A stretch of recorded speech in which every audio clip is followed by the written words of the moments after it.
Buenos días y bienvenidos un día más a nuestro devocional Desayunando con la Palabra. Como sabéis, es un recurso cuyo fin es mostrar la palabra de Dios desde un trato fidedigno de lo que Dios nos ha revelado a través de ella y también con el convencimiento pleno de que creemos fielmente en que tiene poder para transformar vidas. Y hemos llegado al fin de esta serie, la serie de declaración doctrinal, con la importancia que tiene para nosotros, y nos ha llevado unos 13 devocionales hablando de los pilares fundamentales de la fe, visto desde la única fuente que es la palabra de Dios. Ahora, de aquí, que la importancia que tiene es que todo y cada uno de los que hemos visto han sido apoyados por citas. Hemos dado más de 100 citas, aunque no hemos podido darle lectura a todas, pero ahí quedan para poder meditar, y animo e invito a poder meditar sobre todas y cada una de las cosas que hemos visto con su base bíblica. Ahora quiero que en esta mañana meditemos un poco de tiempo más para finalizar sobre una pregunta fundamental. ¿Qué quiere decir ser cristiano? Muchas preguntas que nos hacen en muchas ocasiones. Y mirad, ser cristiano es más que identificarse con una religión en particular o afirmar ciertos sistemas de valores. Ser cristiano quiere decir que estamos comprometidos con lo que la Biblia dice acerca de Dios, acerca de la humanidad, acerca de la salvación. Y quiero que consideremos de una forma breve en esta mañana estas siguientes verdades. Y lo primero que tenemos que reconocer es que Dios es el creador soberano. Dios es el creador soberano. Y esto tiene relación con que el pensamiento contemporáneo dice que el hombre es el producto de la evolución. La palabra de Dios, la Biblia, dice que nosotros fuimos creados por un Dios personal para amarlo, para servirlo y para disfrutar de una comunión eterna con Él. El Nuevo Testamento revela que Jesús mismo fue quien creó todas las cosas. Juan capítulo 1, versículo 3 dice que todas las cosas por Él fueron hechas y sin Él nada de lo que había sido hecho fue hecho. Lo que nos muestra el pasaje es que Juan nos está mostrando la divinidad de Cristo.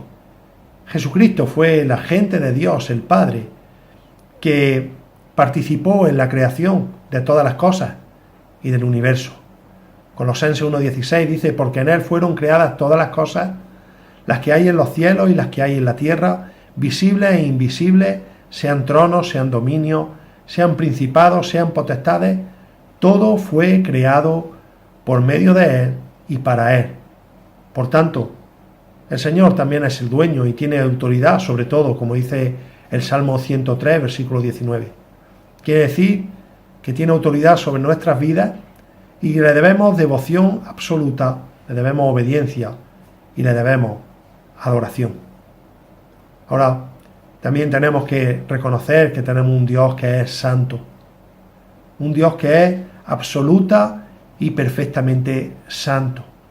El profeta Isaías, en la visión que tuvo de Dios, no solamente describe su autoridad, que la describe sentado sobre un trono alto y sublime, y dice que sus faldas llenaban el templo, sino que además nos dice que los serafines alababan diciendo, en el capítulo 6 de Isaías, versículo 3, que el uno al otro daban voces diciendo, Santo, Santo, Santo, Jehová de los ejércitos, toda la tierra está llena de tu gloria. Ahora es importante esta declaración, porque Dios no puede cometer o aprobar el mal. El hombre nunca puede acusar a Dios de su pecado, sea cual sea el pecado del hombre. Pero tristemente, son muchas las veces en las que las personas acusan a Dios de forma errónea por nuestro pecado personal. Santiago capítulo 1 y versículo 13 dice que cuando alguno es tentado, no diga que es tentado de parte de Dios. Porque Dios no puede ser tentado por el mal, ni Él tienta a nadie.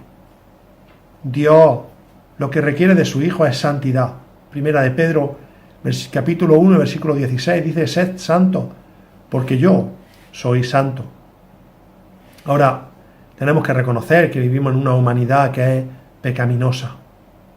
Una humanidad que es pecaminosa. Y de acuerdo a la Escritura, todo ser humano es culpable de pecado. No hay hombre que no peque, dice el primer libro de Reyes, capítulo 8, versículo 46.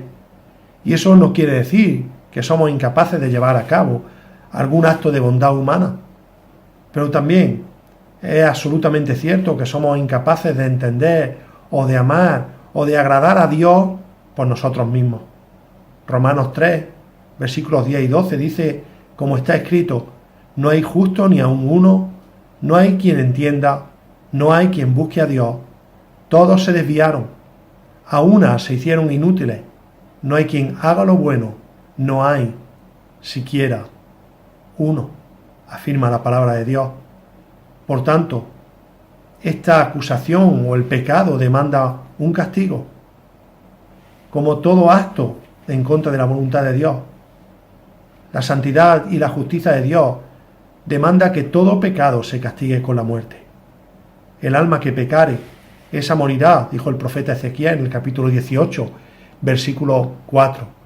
Y esa es la razón por la que cambiar únicamente nuestros patrones de conducta no pueden resolver nuestro problema del pecado o eliminar sus consecuencias. De ahí la buena noticia. La buena noticia en el día de hoy es que Jesús, el Hijo de Dios, es el Señor y el Salvador.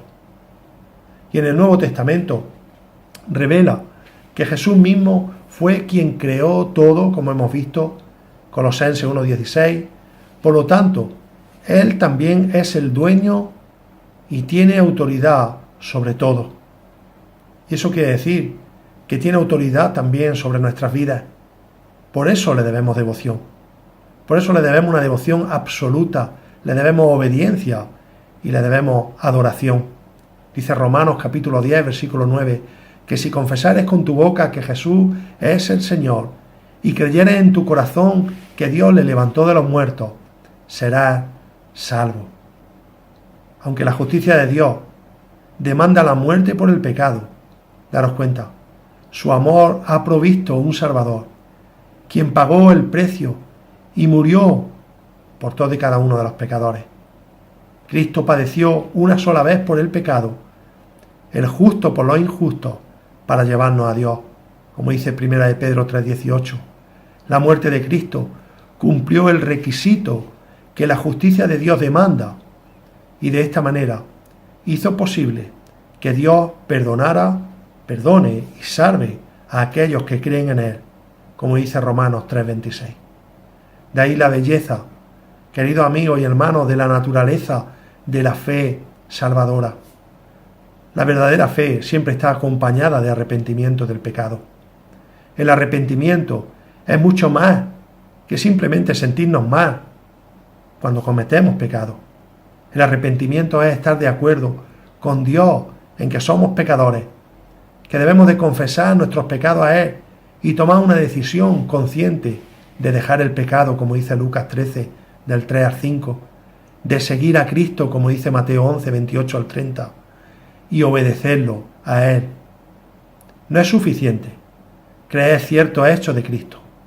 Dice la palabra que hasta Satanás y sus demonios creen en el Dios verdadero, pero no lo aman ni lo obedecen. Por tanto, la verdadera fe salvadora siempre implica responder a Dios en obediencia, como dice Efesios 2, versículo 10. Y esa es mi palabra de ánimo en esta mañana. Y ese es el deseo de todos y cada uno de aquellos que realizan estos devocionales. Si realmente eres creyente, vive una vida conforme a lo que hemos costado. El precio de un justo, el precio del santo, el precio del único que no pecó, el Hijo de Dios. Pero si aún hoy en día no tienes a Cristo y solamente tienes un concepto del cristianismo erróneo o un concepto de pensar que porque hacemos las cosas bien vamos a ir al cielo, te pido que te arrepientas. Te pido que entregues tu vida a Cristo. Te pido que pidas perdón, confieses tu pecado y que reconozcas que solamente Cristo puede reconciliarnos nuevamente con el Padre. Y hoy será un día de gozo en el cielo por una persona que se arrepienta. Y ese es realmente el propósito. Ese es el plan de Dios, de redención, de salvación.